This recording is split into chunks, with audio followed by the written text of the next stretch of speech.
Hello, welcome to Vinaraga cooking channel. ఇవాళ మీకు చాలా హెల్దీ మునగాకు పొడి చూపిస్తున్నాను. ఇది చాలా ఆరోగ్యానికి మంచిది.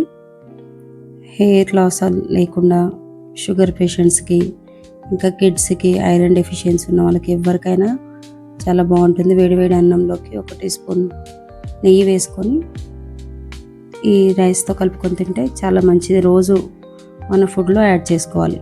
ముందుగా ఇలా మునగాకుని తీసుకోవాలి.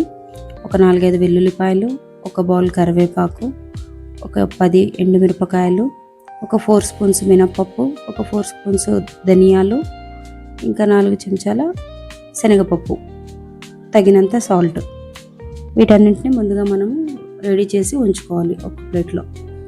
మునగాకు ఒక 4 బౌల్స్ తీసుకోవాలి. వీటన్నిటికీ అయితే సరిపోతుంది. ముందుగా ఇలా మునగాకుని కాడలు లేకుండా వేరు చేసుకోవాలి. కొంచెం చిన్న చిన్న కాడలు ఉంటే పర్లేదు, పెద్ద కాడల్ని మాత్రం తీసేసి పక్కకు ఉంచుకోవాలి. వీటిని వాటర్లో వేసి 1-2 సార్లు మంచిగా వాష్ చేసి ఒక 1 అవర్ లేదా 2 అవర్స్ వరకు న్యూస్ పేపర్పై వేసి పెడితే మొత్తం వాటర్ వెళ్ళిపోతుంది. అప్పుడు మనం ఫ్రై చేసుకున్నప్పుడు వాటర్ లేకుండా లో ఫ్లేమ్లో మంచిగా ఫ్రై అవుతుంది. ఎప్పుడే కానీ మునగాకుని లో ఫ్లేమ్లోనే వేయించుకోవాలి. కొందరివి మునగాకును ఒకవేళ వేడి చేస్తే దీని లోపల ప్రోటీన్స్ వెళ్ళిపోతాయేమో అని అనుకుంటారు. అలా ఏముండదు. మంచిగా లో ఫ్లేమ్లో వేయించుకుంటే కరకరలాడే విధంగా బాగుంటుంది. ఇలా 4 బౌల్స్ మెజర్మెంట్ చేసుకొని తీసుకోండి. ఇప్పుడు దీన్ని వాటర్లో వేసి మంచిగా వాష్ చేసి ఒక పేపర్ పైన ఉంచి డ్రై అయ్యేంత వరకు ఉంచాలి. ఒకవేళ మీకు టైం ఉంది అనుకుంటే ఒక 1 డే మొత్తం వదిలిపెట్టేసినా కూడా చాలా మంచిగా డ్రై అయిపోతుంది. ఇలా కడిగి పక్కన ఉంచుకున్న మునగాకుని లో ఫ్లేమ్లో పెనం తీసుకొని ఒక చిటికెడు ఆయిల్ యాడ్ చేసి ముందుగా మనం అన్ని పప్పు దినుసులని డ్రై రోస్ట్ చేసుకోవాలి.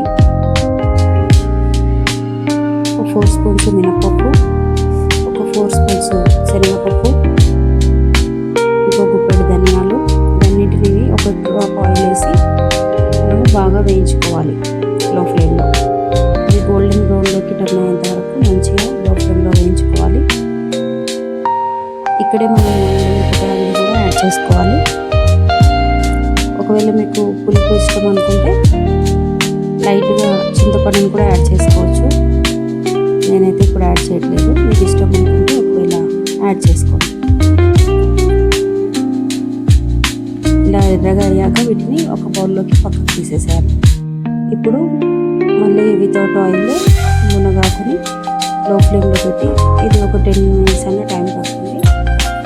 మంచిగా ఇలా లో ఫ్లేమ్లో వేయించుకోవాలి. ఒక 10 నిమిషాలు అలా లో ఫ్లేమ్లో వేయించుకుంటే ఆకు కరకరలాడుతుంది. ఇప్పుడు దీన్ని ఒక మిక్సీ జార్లోకి ట్రాన్స్ఫర్ చేసుకోవాలి. ఇప్పుడు మళ్ళీ కరివేపాకును కూడా యాడ్ చేసుకోవాలి. ఈ కరివేపాకును కూడా లో ఫ్లేమ్లో వితౌట్ ఆయిల్ డ్రై రోస్ట్ చేసుకోవాలి. ఇప్పుడు ఇలా రోస్ట్ అయిన లోపలికి మనం ముందుగా వేయించుకున్న పప్పు దినుసులు మినపప్పు, శనగపప్పు వాటిని యాడ్ చేసి వెల్లుల్లిని యాడ్ చేసి మీకు రుచికి తగినంత ఉప్పుని యాడ్ చేసుకోండి. యాడ్ చేసుకొని సన్నటి మెత్తటి పేస్ట్లా చేసుకోవాలి. ఈ పొడిని ఒక 1 వీక్ వరకు 10 డేస్ వరకు ఉంచినా కూడా ఏమవ్వదు.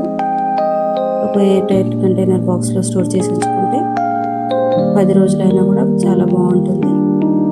ఒకసారి ట్రై చేసి కామెంట్ సెక్షన్లో చెప్పండి ఇలా వచ్చింది.